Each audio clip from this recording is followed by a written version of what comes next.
Hey guys, how's it going today? My name is Jay Rome, and this is Middle Ground. I'm D Money. I'm Bobby Jules, and we created this podcast for men, about men, to talk to men, to share our situations with other men. So we know that men have a resource that they can go to talk, to ask questions. We encourage questions. We encourage topics that you'd like to talk about. But our goal is to let men know that there are other men out there just like them, dealing with the day-to-day problems that they are, and give a different perspective of where we come from, because we all come from different backgrounds, on how we've dealt with different situations, and the advice that we may be able to give, or even just sharing our stories that may help other men in their journeys as they go through life's challenges, changes, tribulations, successes, etc. 100%. 100%. And I mean, we're going to have different topics.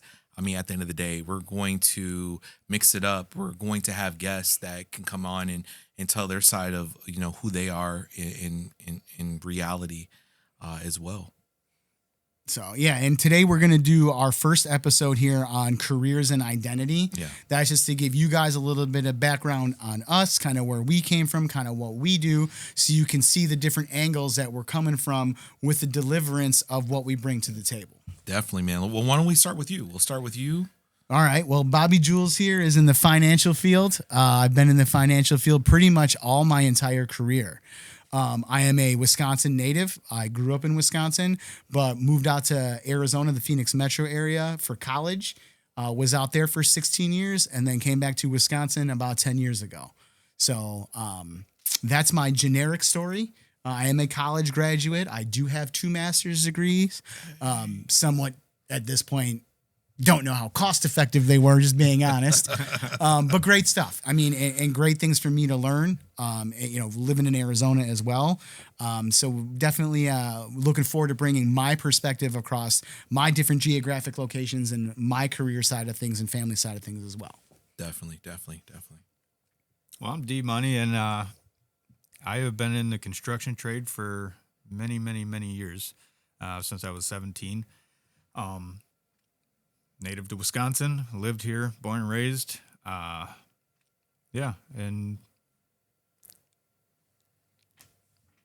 I don't know. There's lots of perspectives and different angles in everybody's situation, and not everybody's situation is the same. So, on that note, we'll see what comes of this podcast, and we'll go from there and continue. So. Thank you, man. Thank you. I appreciate that. All right, Jay Rome, tell us about you, Jay Rome. So my name is Jay Rome. So I am a business owner in a small to mid-sized community that's growing substantially. I always had the dream of entrepreneurship since I was younger. I used to watch my father run his business, and I really felt that I wanted to do something like that as well, to live life on my terms, but also just to help people to the furthest extent that I possibly could. This community that I specifically live in, I moved in the 90s and just took hold of that. And what I believe that this podcast will do is it'll be able to shed light, and it'll on different situations for men, and us will be able to build a relationship, because I think it's all about building relationships. Absolutely. At the end of the day, 100%. It's like we want to build that relationship with you guys and see exactly what we can come about. I mean, and of course we're going to pivot, because that's what we do. But going into the kickoff, when I think the first thing is like, how does work define the men, right? The pride, the pressure, and the pitfalls. So keep that in mind what we're talking about, and we'll kick off the question with, have you kicked the question off actually? All right. So the first question we got is, does how work defines men, and does what you do for a living define you? So I'm going to go to D Money first and see what D has to say about this. My work defines me, yes, to a certain degree. It also doesn't. I'm very self-motivated. My job kind of pulled that out of me to keep me going and keep me always advancing in myself, you know, and being the better me, you know. I mean, that's where I'm going, and that to some degree is how it defines me, and you know, and every day is different, you know. So Do you see that as a loaded question? Because I feel like that's a loaded question. Yeah. And I say that, I mean, having asked the question in itself, but I say it's a loaded question because, you know, like you, I've been in the same industry since I started my career. So does it define me? Well, to some degree, it has to. Right. Because it's what has made me and got me, not saying that it wasn't me putting in the work or me putting in the effort. Yeah.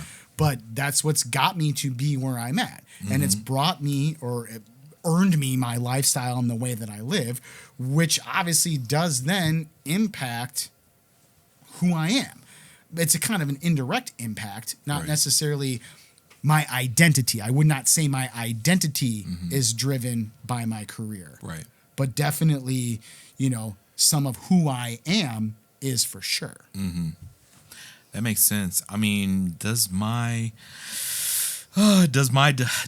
what I do define me as a man? I think to an extent it does. But at the end of the day, what it kind of comes down to is that, I mean, me as a man, there's so many different areas that we go into. Being as a father, being as a provider, being as a community leader. You know, I think that it encapsulates exactly what I do. And I think when I look at when I first started working, right, started working inside of I was a caddy. I was a caddy first. So Yeah, you were at the Ivanhoe, wasn't you? yeah, I was at the Ivanhoe. Yeah. You remember you that? told me- you told me yeah, that. yeah. I was at the Ivanhoe. I was 13 years old, and I was a four caddy, and I caddied for my dentist. That's the first time I ever heard a four caddy is when I golfed at Ivanhoe. It was crazy. weird, dude, like- so you got to run Yeah. in front of the ball, like you got to run like crazy. It said go, Yeah. and you got to run like super fast, and then like before they. So hit what the they do ball. with the four caddies, real quick, as we're getting off topic here, is they send them out for when you hit your ball, so they know where your yeah. ball is. So someone like me that slices the shit out of it to the left, the guy can find my ball. So I don't gotta go you're look at basically it. chasing it. And Yeah. you throw your towel, Yeah. you throw your towel and say, "Hey, this is where the ball is," or whatever. So it's like Yeah. a weird. So it's like you get a caddy and you get a four caddy. Yeah. So it's like it's crazy. It's very luxurious. We'll say. luxurious. Yeah, it sounds yeah. like it. You know, So I had the opportunity to do that, and then I went into helping my father out, and then I went into the food service as well. So I think what it kind of came down to is like I was always seeking more of a customer service type of position and building relationships and learning about who people are. I would say that my job or what I do for a living may not exactly define who I am because there's another part of it, but at the same time it parallels with it because I'm able to connect with the people, if that makes Well, sense. yeah, and I would think you being self-employed would have more of a tie like that to Yeah. what you do because you're your own boss. So it's a You know, little I different mean, I thing, work yeah. for Yeah. corporate America basically. Yeah. So it's like, you know, and not that I'm not dedicated to what I do, but there's a little difference of, I walk out tomorrow and everything goes on like I was never there anyway. Right. You walk out tomorrow, you're done. Like your business is done. Yeah. So Exactly. I would think the parallels would be a little tighter on your end It than is, like yeah. on ours.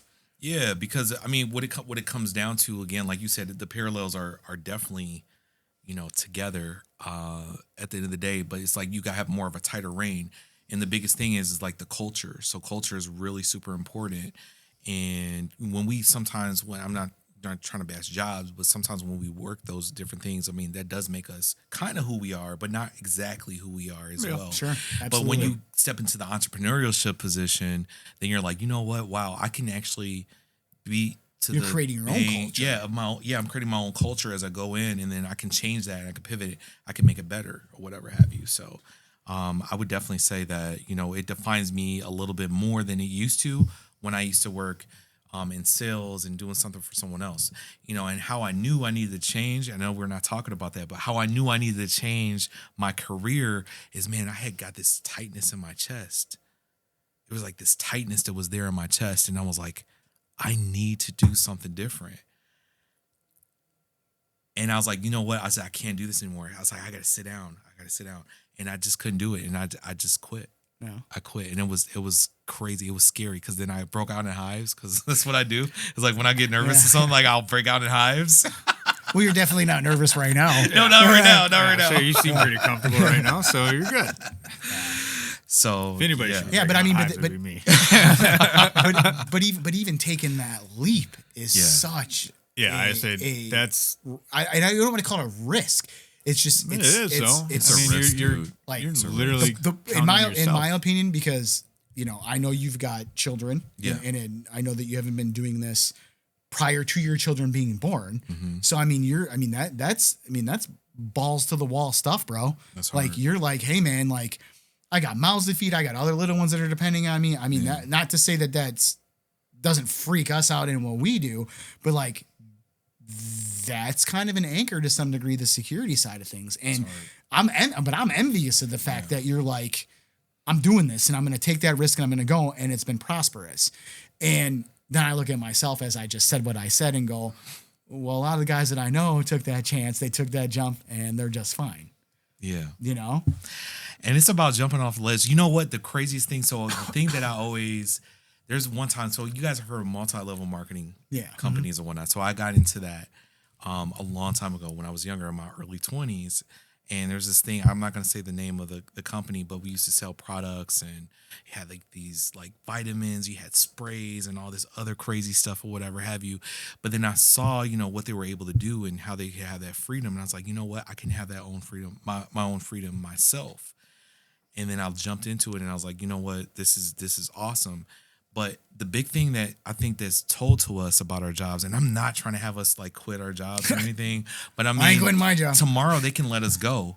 In a sense, they can let us go Sure. in some kind of way, shape, or form. Maybe in your form is probably a little bit different. It's a little harder to do that, but they could always try to press it because you're in a different position, right? So it's just like at the end of the day, it's like we could lose our jobs like right away. I could, get sick and maybe lose money or something of that nature. But I mean, at the end of the day, it's like you got to get up and go do it. But it's like it pushes you to do things. Why not for me? So I don't know. I mean, don't get me wrong. I had lost the job back in 2011 when I was in Phoenix. 2011? And I went into the real estate industry, got my real estate license, was doing real estate work out in Arizona, and that was solo. That was kind of on my own. I mean, granted, I had a broker and a boss that was helping and that kind of thing as well. That turned out okay, but I had no kids. I had no other That's hard, other responsibilities that were more important than what I wanted. Mm-hmm. And I think that gets to be challenging sometimes in men's careers as well. Is you want to make the move, you want to look at different things, you may want to do this, you may want to go there. You run into the grass isn't always green around the other side of things as well. Yeah. But that's huge, man. Guys get anchored into those situations because you can't run the risk. So I applaud you Man, thank you. for dude. It's hard rolling though. the dice and It's not hard. crapping out, brother. Right. You know the crazy thing about it too, like, because I'm just gonna bring this up because this is middle ground, right? So the big thing for entrepreneurship, when you go through like a life situation, something that's life changing, sometimes that can stop the process, or like sometimes you're so good at what you do, then not trying to pat someone's, I give God the glory for what I'm getting and what I do, but it's like sometimes it can kind of halt your progress of where you're trying to go or whatnot. So sometimes it's like, man, I want to sleep in the bed, a little bit longer today or whatever have you, because you go through whatever that thing is, whether it could be, losing a family member.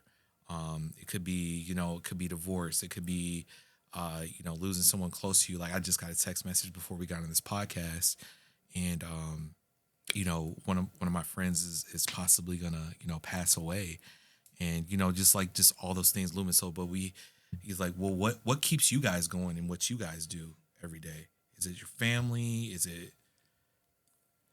Go ahead. Yeah, Dave. I would say my family definitely has pushed me to keep going, and not so much push me, but like they were the influence for me to keep going and keep. I've went through many hardships and the trades. It is one of the rockiest things to be in.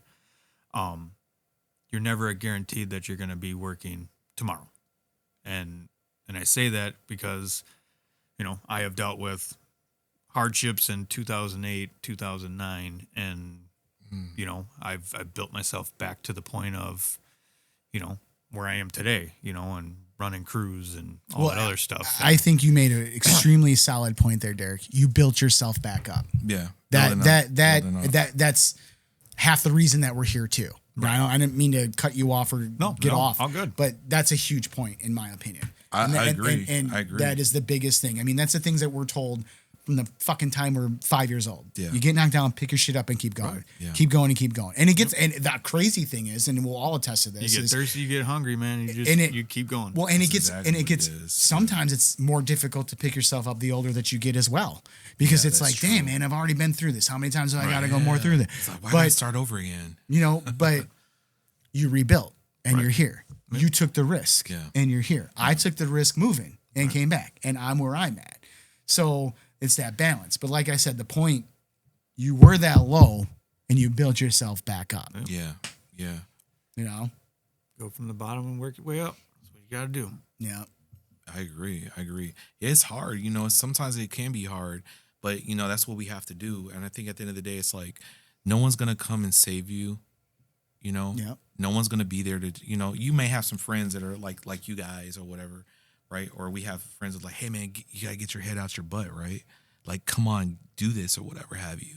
The thing for me, like whenever I went through any of my situations years ago or like recently, I always like depended on God, to be honest with you. And I mean, I looked to God to help me get through what I needed to get through, reading and being around other people that are believers as well, just to encourage yourself as well. So that always really helped me out. Oh, I 100% agree. There's absolutely, you can't take God and Jesus out of any of this. No.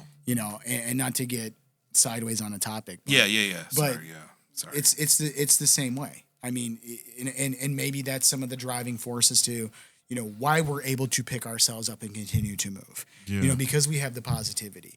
I mean, I've known D Money here for fucking 30 years at least, and the things that we've been through and the way that we've been able to help each other, that's a long time. especially even like my divorce. Like, if I didn't have someone like Derek to go to and talk to and bounce these things off of and just vent or just be like, this is how I feel. I mean, and Derek's like, I don't care if you come to my house at 1 o'clock in the morning. Here's my garage code. Just walk in. I mean, for real. But it's like, this is part of why we're doing what we're doing too. Yeah. Because we know that everybody doesn't have that, but you need that. Dude, not everybody has that. No, and you need a good support, a good friend, soundboard, and somebody to basically stand on your side and have that person to go to and vent to and it's special when you have a friend that you like me and you that we've been together friends for decades. Yeah.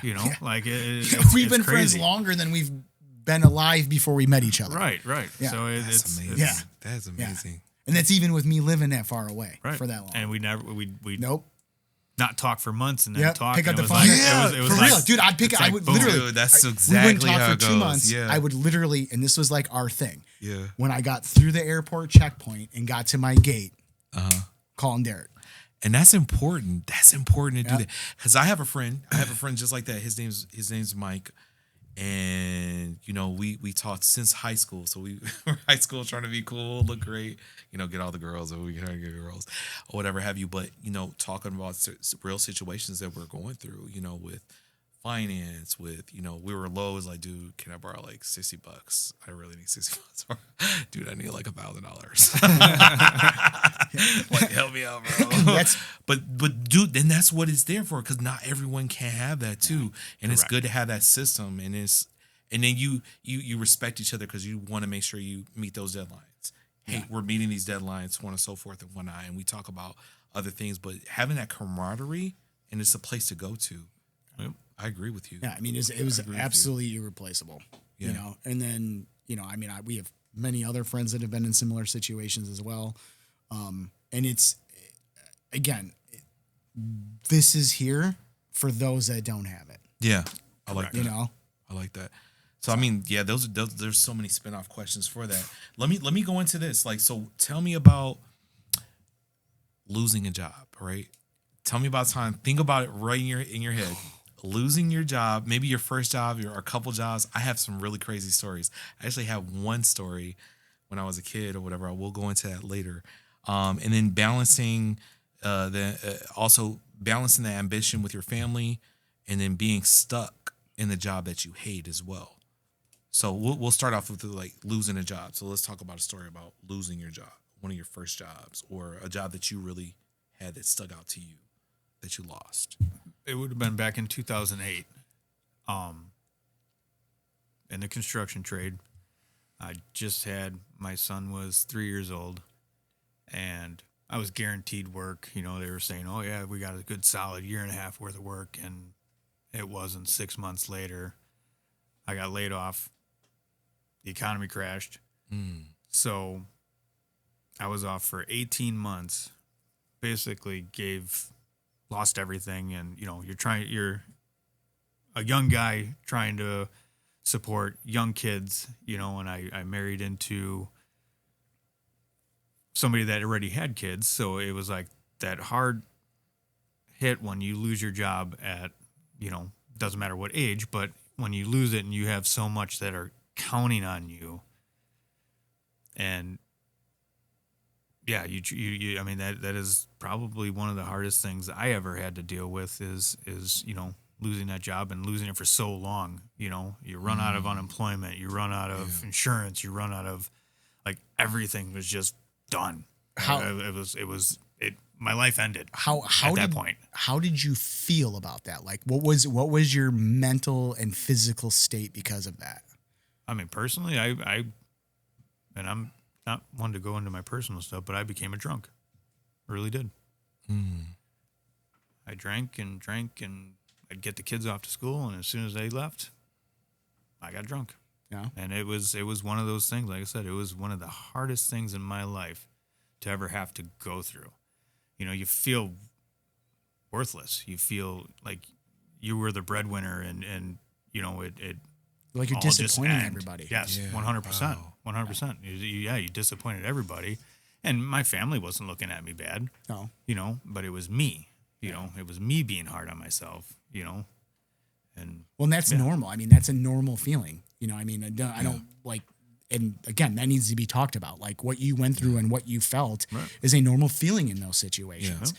You know, and guys don't talk about this stuff. We don't go around going, yeah, I felt like shit and I started drinking like crazy because I felt like a fucking loser because I lost my job and I'm not taking care of my family. Right. And like you said, the family doesn't see it that way. They see the struggle. They know that you're struggling. They know that you had nothing to do with this. They're gonna sit there and support you, you know. But yourself mentally, correct. You're just like, you beat yourself up so bad. Yeah. You know? But yeah, now it's rebuilt and great. I'm good now. Yeah. I'm good.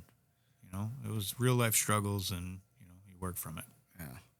Dang, that's huge, man. Me losing a job. I've only been fired from 2 jobs my entire life. Yeah. One when I got fired when I was a teenager, and that was over some dumb shit that we won't even go into. And then the second one was, like I said, I lost my job in 2011. I'd been with the same financial institution for 10 years. Yeah. Actually had helped me come from Wisconsin out to Arizona. Had never had a poor review, had never had a negative review, had actually ripped pretty heavily through the business itself, going from entry level, like second shift was where I started, you know, and then to your normal customer facing positions, but moved extremely rapidly to the point where that was kind of I don't want to say it stagnated my career to some degree at that point, right. Because I wasn't able to switch divisions because the pay cut would have been too much. Mm-hmm. So I kind of, you know, but yeah, I walked in one day. The company laid off, I don't know how many people that day. Every other person that I'm aware of got a severance package. And I walked in, walked out. No reason given. 10 years of service there, not a negative review. In fact, I believe 85% of them were exceptional reviews. Mm-hmm. Had never had an underperforming business location for where I was within my team. Was one of the highest performing teams in the entire organization in both states, Wisconsin and Arizona. And here's your pink slip, buddy. What were you thinking about? I had no idea. Yeah. I didn't know what I was going to do. I was extremely frustrated because I didn't know what to do. I mean, I obviously immediately called an attorney and got the Obviously. sorry 30-something white man, you're fucked. Nothing you could do. They could have came in and said, we don't like the color of your eyes and you're fired. Again, looking at the other staff that was kept on as well, all were minorities, women, Hispanics, blacks, and then there's me. I was definitely a make a point fire Okay. to let everyone know that no one was safe. Oh, geez. At least that's how I view it, because I was never given a reason. I called HR and asked for a reason, and we don't have to tell you anything and that kind of thing as well. Geez. So that hurt bad. Like I still, to some degree, have some, for lack of a better term, PTSD with it, where there are times that I get into certain points of where I'm at personally with mentally with what's going on in my life personally and what's going on at work that, who's to say someone's not going to walk in today and go, here's your pink slip, buddy, get the fuck out of here. Because it's already happened. Everybody's replaceable. Well, Yeah, I mean, we 100%. even talked about that, Yeah. I mean, corporate America, and as terrible as it is, and as much as you love the people that you work with and the organizations that you work with, as life does, it's going to keep going on. Absolutely. I mean, you mentioned your one friend in the unfortunate news. I mean, Derek and I had a friend of ours pass away yesterday. I'm so sorry. That we went I'm to sorry high about school with, that we've known for a number of years. so sorry, bro. he unfortunately crazy had some, times. yeah, A lot of crazy times. unfortunately it was some, medical situations. Yeah. But I mean, he was a great guy. I mean, absolute stand up, gentle giant human being, Yep. So I just want to say, I love you, Andy Wytalk. I seen a post about him actually on Facebook today about it. So I'm sorry again. I apologize. He was That's good guy. that's a hard one. He's a good guy. No, a hard let's have a moment of silence for this Absolutely. gentleman.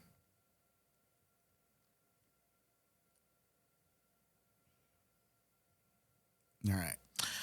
Now getting back to the Man, losing so- job situation. So that's my, like, we'll call it career job big one. Oh my Yeah, gosh. that was like functioning of life, real shit, not Oh man. high school job bullshit. Yeah, so in high school you're gonna go through Yeah, jobs. you're gonna go It's through, just that's part of the process, I got one. Let me see. So the first one was like crazy high school, and I got fired on my day off. Like crazy. I really did How get fired. did you get fired on your day off? No. You know what? Actually, yeah, they fired me on my day off. Well, no. What happened Actually, was a lot of people have had that happen in the last they few weeks. they sent me home. No, so what happened was they sent me home, and they said you can take the rest of the day off. Blah blah blah. And then they called me in the afternoon and said I was fired. That's what happened. So that was one. That was like when I was a teenager. That was crazy, but it was. I mean, it wasn't even my fault. And I already had another job and whatever lined up. The pivotal moment in my life was in 2000 and I think it was in 2007, 2008. So what happened was I was working at a retail store, and I was one of the best sales guys in the company because I always hit his units per transactions you'd have to grab, and you'd have to, you want to go hit a certain value, and you have to be 10% over the year or whatever. So we had already been open for, I think it was like a year and a half, 2 years, something like that. Anyway, we had a shrinkage problem. Shrinkage is when they have a theft problem inside of the store. So, because you're always going to have that or whatnot, and it was a little higher. So they said there was an internal problem, X, Y, Z, so on and so forth, right? So what they were saying is that you weren't watching the people stealing shit, so it's your fault. Well, no, that's not what happened. So what they did is that this is crazy. So this is wild. So basically what happened is they interviewed every single person, and they'd have like another person behind them and then a person in front. And then it was like a interrogation style, the way that they did it at this company. And this is a very prominent company of retail. And I was like, it was wild. I felt like it was wild. So they interviewed every single person, and they had HR come in and X, Y, Z. And it came down to like who was going to get fired. And then they came to me, and they had told me that I didn't have enough passion for the job when I got there early all the time. And I got fired for not having enough passion. I thought that was super interesting. I had. They said, I said, dude, I get it. At that time I was married. I was married. I had a little small child, my daughter, and they told me that I didn't have enough passion. Whatever the reason was, they didn't tell me. And the ladies that fired me, they were crying. So I know that was an indicator like, well, there's something going on here. Like, why are they? And I was like, well, why are you guys firing me? I was like, I love this job. I mean, I bring the best numbers and so on and so forth. But that was the pivotal time in my life. So I got fired, and I was married at that time. I didn't tell my wife for 2 weeks that I didn't get fired. I got fired. So I would act like I was going to the job, and then I got lucky. I was not married and had no children when I got let go of my job, so I didn't have to worry about any of that stuff. And the way I got let go and how pissed off I was with the way it went down. Yeah. Like I said, I was like, fuck this shit. I came back here for 2 months because I got let go on November 30th. So I came back here and was here for all of December, all of January, and then went back to Phoenix. That's crazy. Yeah. So I went ahead and I acted like I was going to work. Anyway, long story short,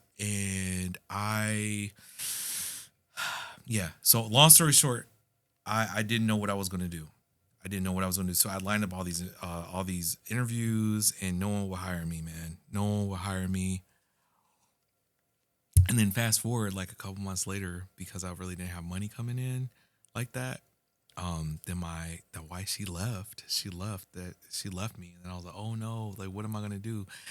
And I had this one friend, shout out to Sean, man. Shout out to Sean.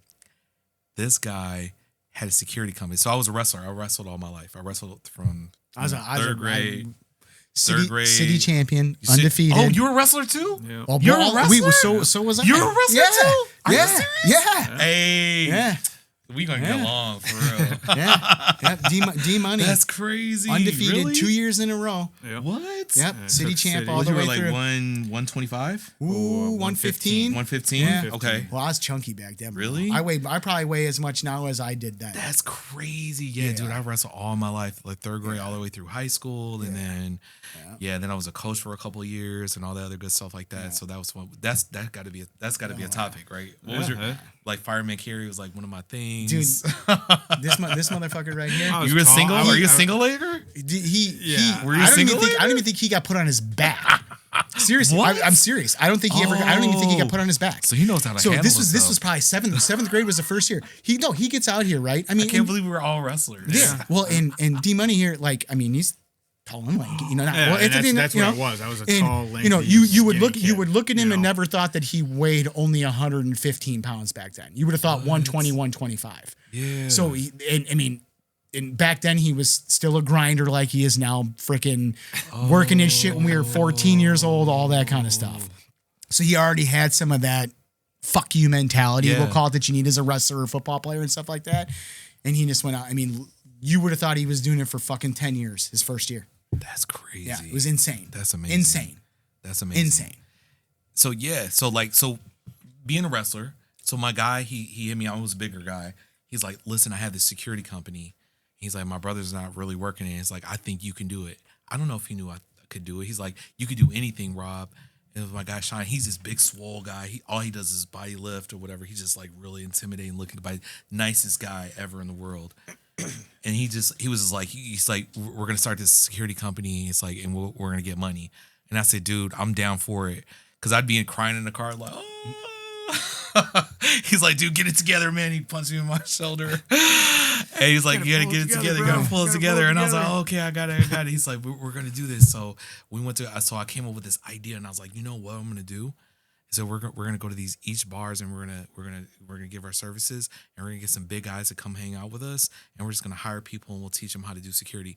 Dude, that turned into a residual income job for 6 years. Nice. For me. And I owned a security company. It was crazy. It was so wild. Yeah. So, but anyway, yeah, that was a pivotal time. So that now was like one of my big pushes into entrepreneurship. Okay. So because you already kind of got a taste of it doing that, and if I already didn't had do some that, success. and then I became a party promoter. Yeah. And then no one came to my parties for like a year. You never invited me. Man. I didn't even know you. That's true. I was in Phoenix anyway. Yeah, I so. became a party promoter, and I'm like, what? Then I started doing like different parties or whatever have you. So they were more urban type of parties. A lot of people call them hood parties, right? So Nothing wrong with a hood party. Nothing wrong with a hood party at all. so I threw a lot of those, whatever. and then it Bradford. went, yeah. So Bradford. but it transformed into like so much more though, right? Yeah. Into concerts, and then we started getting big name artists and things of that nature when so then fast forward into what I'm doing now. Then I went back into a sales job, and then I was like, dude, I can't do this anymore, and then I quit, and I'm here right now. So Let me ask you this. yeah, What was your dream job when you were younger? my dream Or what did job. you think you were going to be? My dream job when I thought, man, you know what? I thought I was going to be a lawyer. Okay. I thought I was going to be a lawyer. So I was either going to be a lawyer or a psychologist. So my dad, he had a moving business, right? So he was moving, then it turned into an appliance business. So we went over to this lawyer's house, and he had all these law books. And I was so young, and I didn't know what a lot of the words meant, but he gave me the books. He's like, read I still don't these know and what a lot of the blah, words blah. mean. I know. And I read some of those books, and I read some of these psychology books and all this other stuff. And I was like, I was going to be a lawyer, but that's what I thought. Yeah. What about you, D Money? I always wanted to be a cop, and then it just wasn't. It didn't pan out. It didn't pan out. By choice or by consequence? Maybe both. Maybe both. Oh, I'm just kidding. So yeah, like that was what I always wanted to be, and I got into my trade at 17 years old, and I never looked back. Yeah. Mine was a cop too. I mean, even to the point before when we Really? Yeah. My uncle. I got offered my uncle- recently to be a cop. My uncle was one. If I am correct, I believe my great grandfather was a chief of police. Right. So it's in the bloodlines. I know one of my uncles was fire chief at Notre Dame for a number of years. Great uncles. Right. So it's in the bloodline for sure. Even when the job loss situation came through, and my ex and I were expecting one of our children, and we were looking to come back here, I took the cop exam here. And I only failed because I didn't know how to put together a police report. Because I didn't know that was going to be part of the test. I took all these other, pre-tests and all this other stuff before I came, flew back, and obviously had other interviews in the financial field before we were moving back as well. But took the test and built all my interviewing and stuff around that, and then it came back that I failed. So, I mean, I think physically and mentally I could easily be a police officer. I don't think I want to do it now anymore. I Outside of the age factor. Yeah, I wouldn't do that. But yeah, I mean, that's hard. Even my uncle, who was a long-time detective locally, was like, "Go be a firefighter. Don't be a fucking cop." Yeah, respect to all the firefighters. Yeah, absolutely. To all our first responders, every single one of you, our military, police, fire, sheriffs, federal agents, everybody. Yeah, we love you guys. Love you guys. Thank you guys. Thank you. Appreciate it. You guys are awesome. Absolutely. All right, so that kind of sideways with what you thought your job would be. Worst job, D Money. Worst job? Oof. Worst job. Can't say.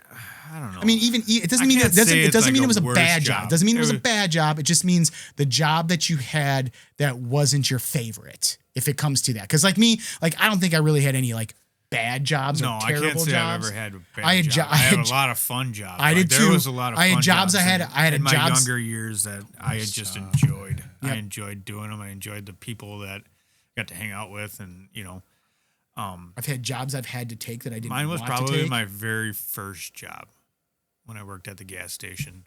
I was young. Dude, I loved that. I mean, it was convenient for me because and all your friends because we were all underage. Yeah, so I mean, I'd sell everybody cigarettes and especially my friends, but yeah, it was just working at a gas station at such an early age. Yeah, you were there late too. And you were I would close 14, it down, dude. At 14. I know. Yeah, at 14. Wow. I mean, it wasn't a terrible neighborhood. So at least but I mean, you're 14 years old. That gas station was known to get robbed. And you're 2 miles from your house. That's crazy. Yeah. That gas station was known to get robbed. Oh yeah. So. Wow. Get excited. Yeah. That's crazy. So that was probably my worst job, But then everything from that was kind of more on the trade end of it. Besides, when I worked at Jewel, as a bagger. Dude, that was all. But that was still fun. Yeah, we worked. So my first job. It was his second because he had the gas station job before that. They opened up a brand new Jewel Osco on Highway 31, where the what's there now, Hobby Lobby. No, it's Hobby Lobby. Yeah. Yeah. Hobby Lobby. And we went in there and we're like, yeah, we'll go apply for jobs, right? We go in there and they fucking walk out as beggars. What? Yep. You guys Yeah, got and that. it was great because they started putting us next to each other. Yeah, and then between the getting well, and the, well, bad. well, Too that good. well that and we're just standing next to each other, and we were moving good, and we were always like they never said anything negative about how we worked. It was the fact that he and I were working as well as we were, that we would get everything done with everyone going, and then we turn and talk to each other. Yeah. Jeez. And they didn't want us doing that. So Or then they talk to started, cashiers well, and then or, of course, we're in junior high at the time, and the girls that are the cashiers are all the girls in high school. So like, we're all over that, So it was a very great. It was a good experience. I mean, it was a great first job. It was. It was a great It was first Is job. that a worse job for you too, or? Oh no, I wasn't. No, Oh, okay, I mean, gotcha. worst job. Like if I had to say my worst job was fucking Walmart, man. Yeah. And that was the in-between time of losing my job and doing the real estate thing. Mm-hmm. And my ex getting pregnant with one of my sons, my second son. Sure. And me going, this 10,000, 2,000, 12,000, 5,000, 1,000 bouncing around with the real estate income wasn't going to fly. Yeah. I mean, not that it wasn't working for what we had and where we were. Benefits were necessary, sustainable, continual income to appropriate and plan accordingly was necessary. Right. Then that's when we started looking at, other financial jobs in Arizona, and then, doing some interviewing and financial stuff back here, including the police job. Right. So, and I say that was the worst job. I don't think it would have been my worst job if I was younger when I quote unquote had to take it or felt like I had to take it. Gotcha. But it was a second shift job, unloading trucks, when they even hired me, they're like, we're offering you this job. We're surprised you're even fucking applying for it just because of my qualifications, and I was like, no, I want to do it. This is what I need to do. And I think a combination of it being difficult as well was the people that I was working with or that worked for me as the manager. I had no say in hiring any of them. A lot of them were younger kids that were high school, barely out of college, that, you're in the back in the warehouse unloading the truck. Oh, I got to go to the back. Dude disappears for 25 fucking minutes. And you got to run around the store looking for him. And I actually did this. I actually, grabbed one of the guys by the arm because he kept talking. Don't fucking touch me. You can't fucking touch me. And I'm like, shit, I guess I can't. So then HR's like, and I'm like, the difference in mentality of where I was maturity wise and dealing with these people. And I'm not saying that was the entire team, because I had a couple guys on my team that I, even without having experience doing what I do, would consider them to work for me because they're that good of workers. Wow. But those other ones, it was babysitting and it was herding cats.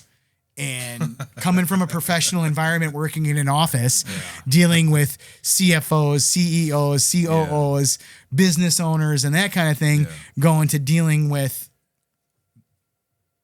nothing against my 17-year-old son, with my 17-year-old son at work, I wasn't having that shit. Jeez, man. What about you, J. Rome? Man, J. Rome. My worst job. I don't really think I had the worst job. The worst job that I had. Let me think. I don't really think I had a really worst job. I'll tell you my most fun job. Well, hold on. Wait. Let me see. Worst job that I had. I think the worst job that I probably had, that I probably didn't like the most, but it was fun, but I didn't like the smell of it. It was working at Burger King. Okay. So working at Burger King, I mean, they had me, cooking, so you smell like really bad, and you have this visor. Oh, yeah. There, Did you work there too? My brother did. And that dude would come home and I'd be like, nope. You that is smell, not my okay, job. but you know I what? want. You'd have I to do take not a want shower that like job. twice Yeah. in order to get the stench off you, because you're smelling like grease. Yep. And you know what? I still have a burn mark right here on my wrist from the grease popping or whatever from putting fries down and all the other stuff like that. I used to hate that. So his brother at the Burger King got my brother hired at the Burger King. Which Burger King? On 80th? 52nd. Oh, okay.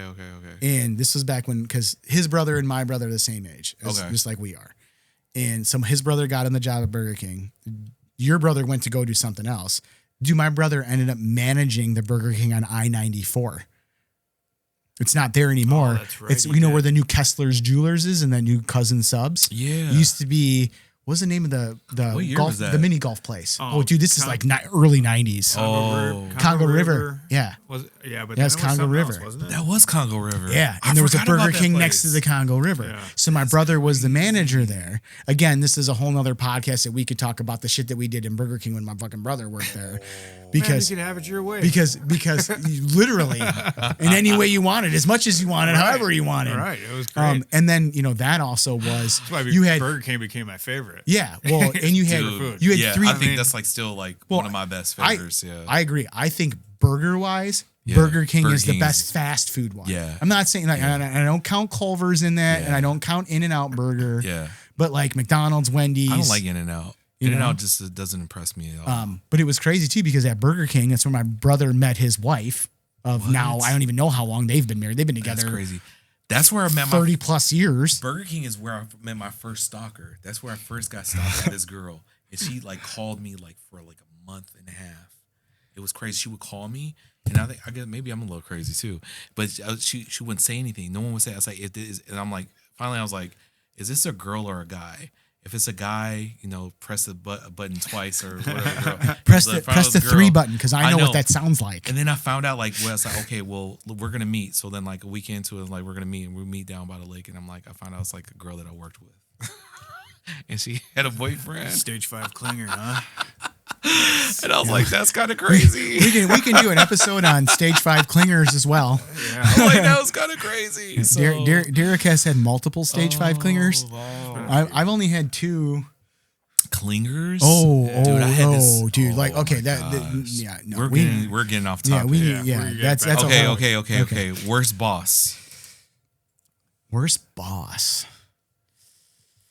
That's a tough one because I don't really think I had any real terrible bosses. I can't say I have either. I've had bosses at the time where I thought were total fucking assholes. Yeah. And then you realize later on, especially the one, Well, you gotta that think, too, they literally shaped me to be able to do what I'm doing now. And I didn't Right. realize it at the time, Right. That happens like that sometimes. and I know my favorite boss, was definitely Frank out in Arizona. Okay. And he was the one that really pushed me through my career advancement to the point, I think I was telling you this a couple weeks ago, where I'm like ready to move and I'm ready to go.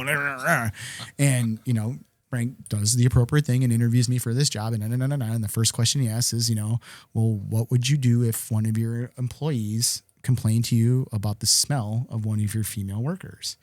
And I was like, oh, well, I'd go and tell her that, one of the employees came to me, we're concerned about your hygiene. He goes, you can't do that. He goes, that's HR violation you can't- number one, dude. The first thing she's going to say is, why are you getting so close to me that you can smell me? He's like, you need to get a female associate of yours to go through. And these are things, as a very naive young 20-year-old, I'm applying for manager jobs that I have no idea that I don't know these things. Yeah. And it wasn't a, screw you, Bobby Jules, you need to learn this lesson this way. This was, we're going to go through the process, and I want to educate you and show you why you're not ready for these things. Not just a fuck you, you're not ready. And I talked to Frank for a couple months. But I mean, I love the man. I know I would not be where I am at today So if that's it the was best. not for Frank. That's the best boss. Yeah. Okay. I mean, I Gotcha. quickly shifted to that because, like I said, Yeah. I can't really say that I've had a terrible boss or any terrible boss that I've had was a similar situation to like the Walmart, or it was a forced situation, or it was a second job. Like I picked up a second job my second year in Arizona working at Old Navy at the mall across the street from my house. I had nothing to do. I was making plenty of money in my normal career, but it's like meet the girls, get the free clothes, get the discounts on the clothes, all that kind of stuff. Needless to say, my entire family got Old Navy shit for Christmas that year. I mean, even got Derek in fucking Old Navy shirt or something. It's probably possible. So, and that was more of, you got annoyed from the boss because fuck, I don't need this. Yeah. More so than it being a bad boss. Yeah. And I feel very fortunate, and I say that in a direct manner. I've dealt with bosses above my boss that, kick rocks. Thank God I have a layer between me. And some of those guys were bad. But I mean, legitimately, I think I can honestly say I have not had a quote unquote terrible boss. That's good. That's good. I definitely had one. I had one terrible. Well, it was a lady. She doesn't matter what her name is because she'll probably see this one day. I don't know if she's still alive. I don't know. But yeah, you know what? She was a really bad boss because she used to always make us do her work that she didn't want us to do. And then she wanted to train us. She was nice. She had a really nice liking to me. But she just didn't really practice what she preached. And, but then at the same time, she was like the best boss because she taught me a lot about management. She taught me the psychology behind it, how to get people to do what you want to do. And then I thought she hated me because she hired me as a manager and I was an associate. And then all my associates didn't respect me because I was like one of them. And they didn't respect I had to write them up, and she showed me how to do all that. And I really learned. That's hard shit, dude. Yeah, dude, that's hard. Because I ran into that, especially moving the way that I did in my positions in Phoenix. Yeah. I went from being trained to training people to managing the people who trained me. Dude, it's hard. It's hard. I mean, fortunately, most of them, the respect level was there because they saw the work that I did. Right. A lot of them worked with me to get to where I was. So it wasn't here's your gift horse promotions. They were definitely earned. Yeah. But you get into those challenging situations where I had people that were friends that I'm now over that aren't performing. And I remember one particular situation. I mean, I brought her in and I'm like, you can either resign right now or we're going to have a very difficult conversation. Yeah, it's hard, man. Yep, I had to fire a couple people. It was really bad. The first firing's the hardest. And then one time she put then me, they get a little easier. Well, Not easier, but no, but it's one of those things you can. It doesn't hit you as hard as the first one. Well, It doesn't. I think too, though, after you've done your first firing and have been fired, it changes a little of the game too. Yeah. Because you know what the other end feels like. And I Right. think that's what made my first firing so difficult. You know what's crazy though? Firing is crazy, and so getting fired is crazy, but evicting somebody is super crazy. Yeah. That's crazy because you know what? I remember because I was an apartment manager for a while, and there was this couple. They would always fight. They never had the rent, but then their son used to come over to my house, and it was I think it was 12 years old, and we used to play PlayStation, and that was so hard because he would come over. It was like, hey, I'm coming over, and I had to evict him, and that was the craziest thing. Yeah. That's when I knew right then and there. I was like, I think I know how to talk to people. Because I made it was gentle, but it was so hard. Because it's Well, and that I that's think hard. is some of the challenges that we face as men as well. Yeah. Is we have to sustain this rugged, strong, raw, which is fine, and we do, and that's how we're built. We're built to be like that. But at the same time, we have families. We've been on the other side of those things. Right. So you understand the impact of what you're about to do is going to have on that person. And being humans and, as we said, being, Christ followers and God-centered, to some degree with that kind of stuff as well, those things do impact you because you're literally changing somebody's life at that snapshot. Yeah. And it's the balance of, I hate to say feelings over reality, but it really is. Yeah. But feelings are real as much as it's not they're real, but if we focus on them, but that's the thing is you can't as men, base your actions off of them. You can't do that as a man. You can know that the feelings are there and they exist, and I think that's the realization. It's just hey, reality parallels feelings as well, but we have to focus on the reality of the situation. And that's where when we come into leadership and all the other good stuff like that. But then we're veering off the topic. Seems to be the seems like to be the topic. Seems to be the topic, right? But I mean, no. But at the same time, it's we really, I don't know. It's so I think a lot of men get criticized because he said, "Oh, you don't have any feelings because you made such and such." Well, the thing decision," I and think so the on thing and so is forth like that. you know, men understand no one gives a shit about our feelings. Yeah. And I think that's the reality of the world that we live in. I mean, shit, that's half the reason why we have this freaking podcast that we're starting. They don't care Is about us, man. is it's, you know, Unfortunately. suck it up, don't be a pussy, Yeah. get your shit together and keep fucking going forward. And that's fine. And 85% of the time in Real our men lives, don't cry, you know, like it's just one of those things that I'm you gonna know, tell you, either man, you're taught that real or- men do cry. well, for But, sure. I Right, mean, but- I've cried like crazy, Oh, but, shit, but I I- understand what you're saying. That's what they're there's- telling there's you. Yeah. points, you know, like when I grew up, like my dad would always tell me, "Men don't cry," and you know, and then that's kind of sticks to your in your head. You know, yeah, I've shed tears over certain things, but there's few and far between when I will ever cry. So that was just the way I was raised, and not by understand my that. mom. My mom was a sweet, gentle lady, and but my dad was like, "No, real men don't cry." So we didn't. You know, I mean, that's the old school authoritarian shit, Yeah. dude. You know, I mean, and I'm not. Wow. I mean, I'm not saying that. blaming my father Well, for my emotions. absolutely you know what I mean? not. Like not at all, but But yeah, that's, but you it's know, but I mean, it's the societal norm for that to be the case. I mean, it is. I mean, it legitimately is. Yeah. You know, sorry, dude. You're a fucking dude. Pick your shit up and go. Right. I mean, figure it out. No one gives a fuck. Yeah, that was hard. You know what? I think that it was good that my father had daughters before he had me. So, you know, he was a little softer on me in some things, but that man was really, you know, right?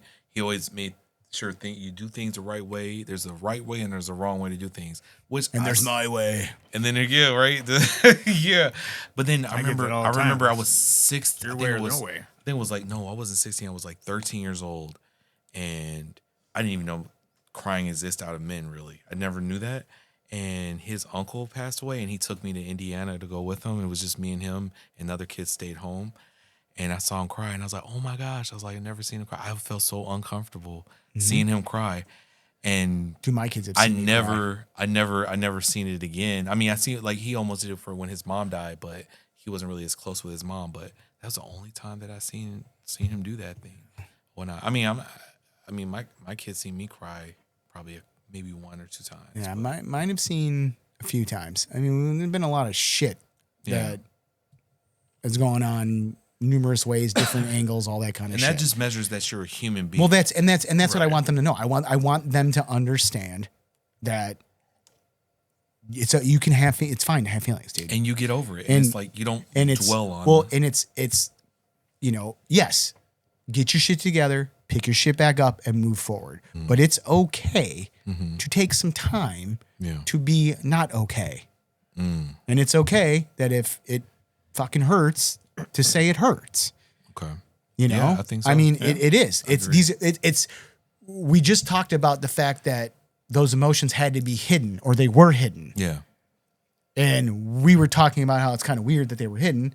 That's why they need to be open, because they need to be comfortable, Right. because they need to understand that yes, you are a man. You're going to need to pick your shit up. You're going to need to get back on your feet. You need to go, and you're going to need to move forward. But the way you feel right now is normal. And that's okay. Staying here isn't okay. Having a pity party for months on end isn't okay. Isn't okay. But recognizing the situation, acknowledging the difficulty of the situation, acknowledging the pain, the sorrow, whatever comes with it is absolutely 100% okay. And then you pick your shit up and go forward from there. And having a plan as well, yeah. Because sometimes you can get stuck in that problem a little bit too much as well. Yeah. But when you have that self-pity, oh, poor me. So we used to always saw that in wrestling. It was wrestling, oh, poor me, you know, my whatever hurts or whatever like that.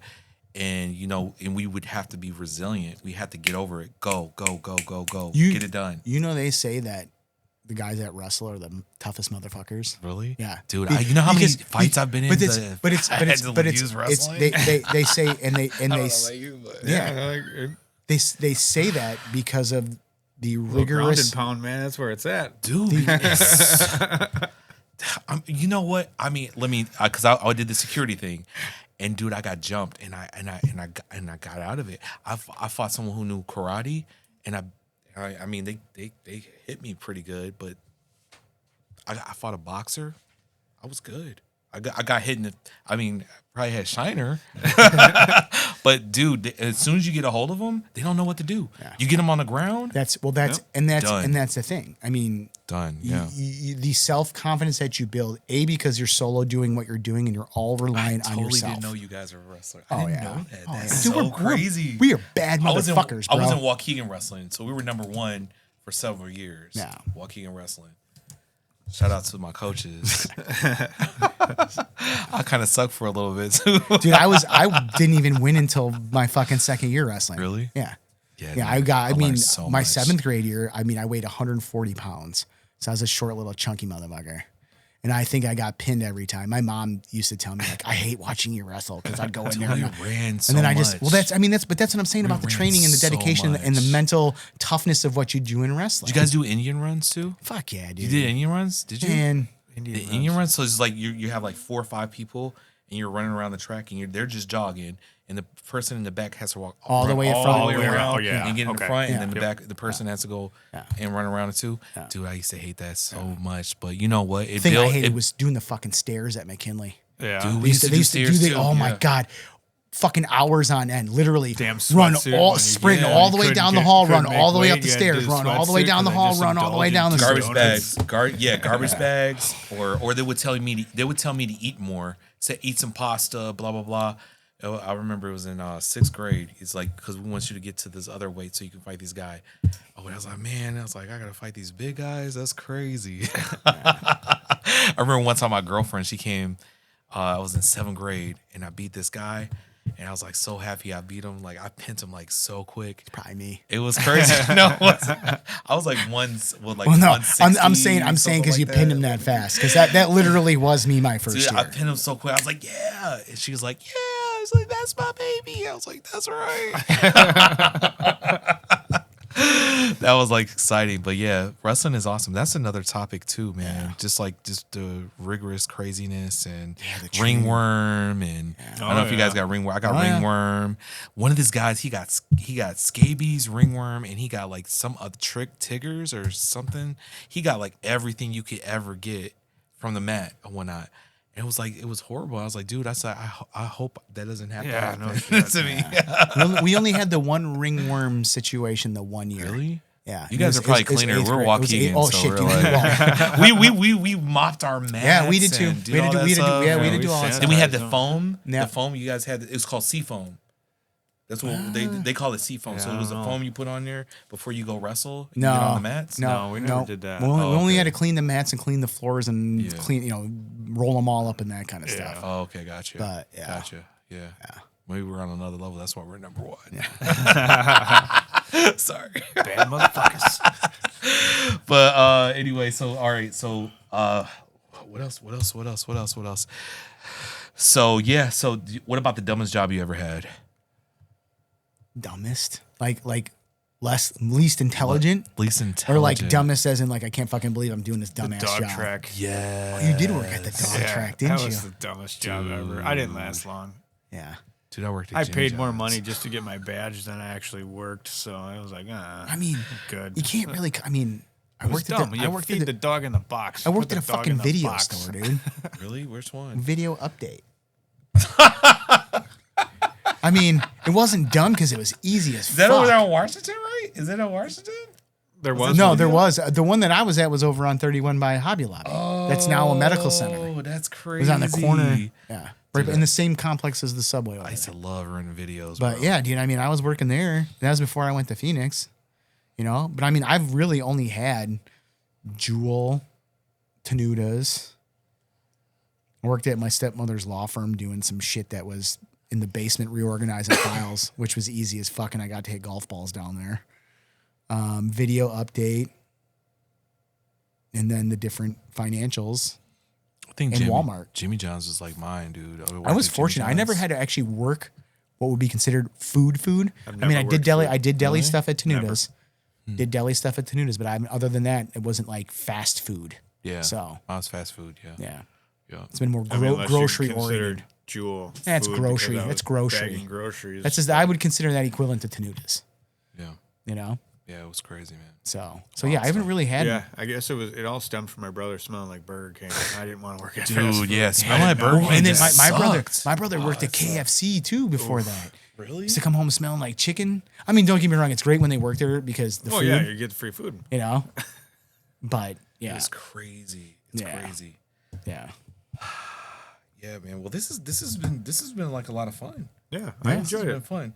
You know, careers and identity. You know, I think that, you know, coming from it, like we looked at risks.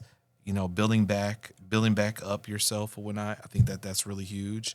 And then just making sure that we, you know, persevere. And then we talked about like our emotions and, you know, how does that look like with our family? I mean, that could be a deeper dive as well. But I mean, at the end of the day, like, what's like a big advice that you think that you guys could give to anybody that feels like they're stuck? I would say, like I've said before, you're not alone. Most likely, what you're feeling is normal. Things will get better. Yeah. Don't get down on yourself. Yeah. If you have to, take it an hour at a time, day at a time, week at a time. Yeah. Don't go backwards. Yeah. Just keep yourself, even if you're only inching forward, moving forward. Yeah. Yeah. I like that. What about you? Yeah, don't ever feel like you're stuck in a career or in a life situation. Like,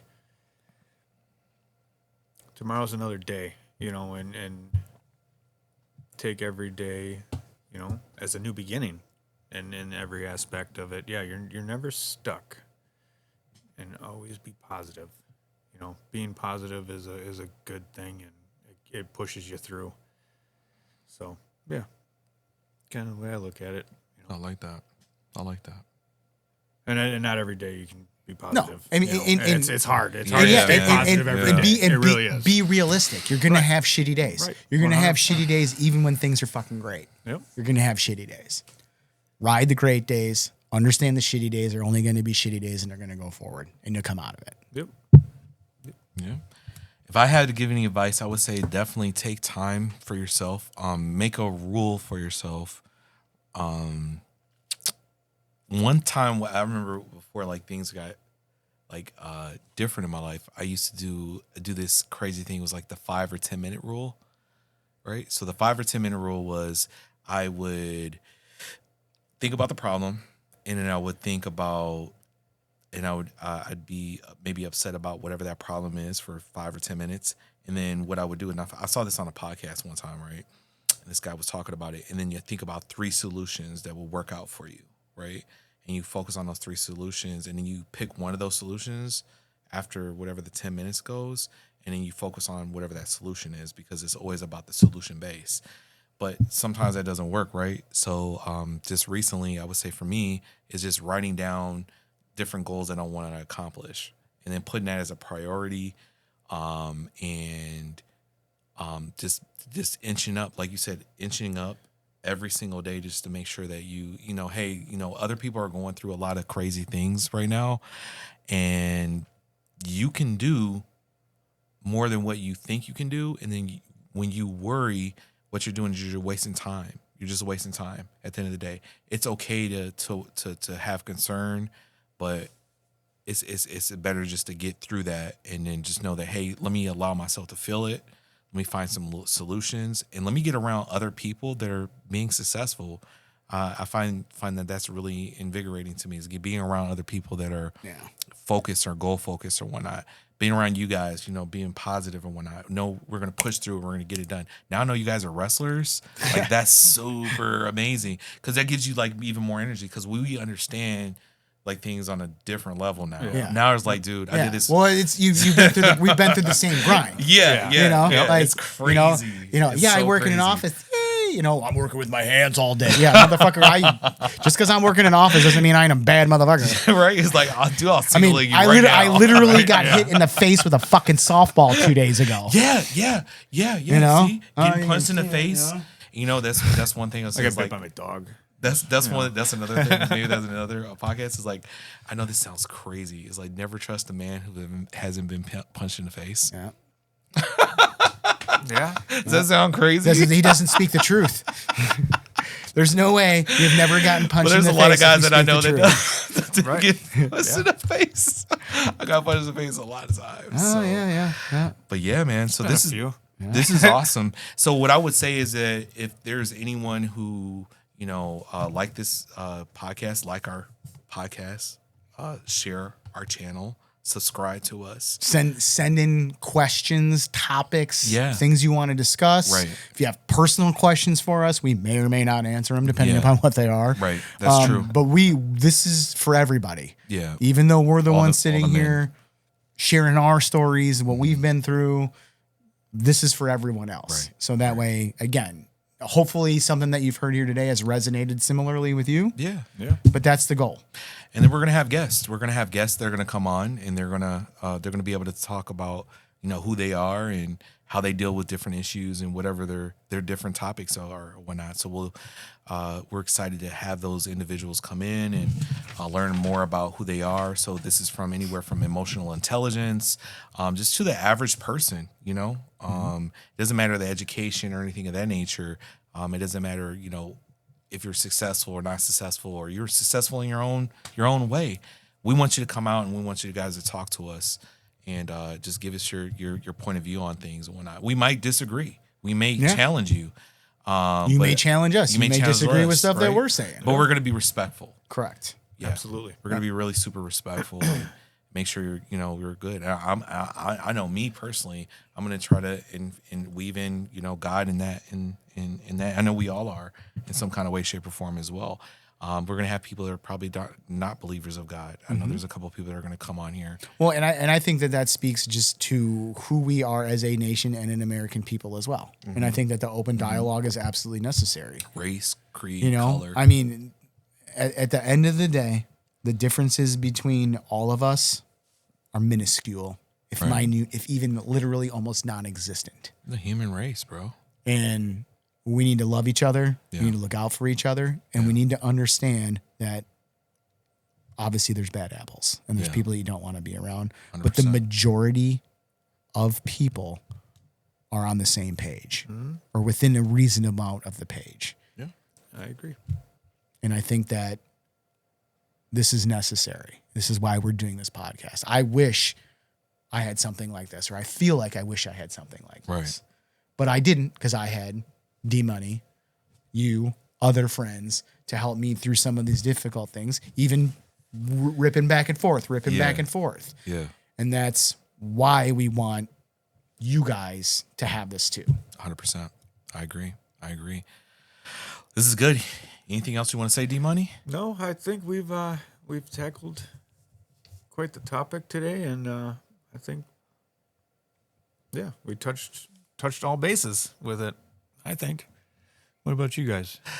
I like it. I mean, I think at the end of the day, like, we're just going to continue to keep growing, and the next episode is going to be about fatherhood and kids. It looks like, or we might change it up. I don't know. Yeah. So- We're gonna diversity of subjects across many subjects. Yes. Just we'll talk about Bitcoin. I'm pretty sure. yeah. What else we got on the list here?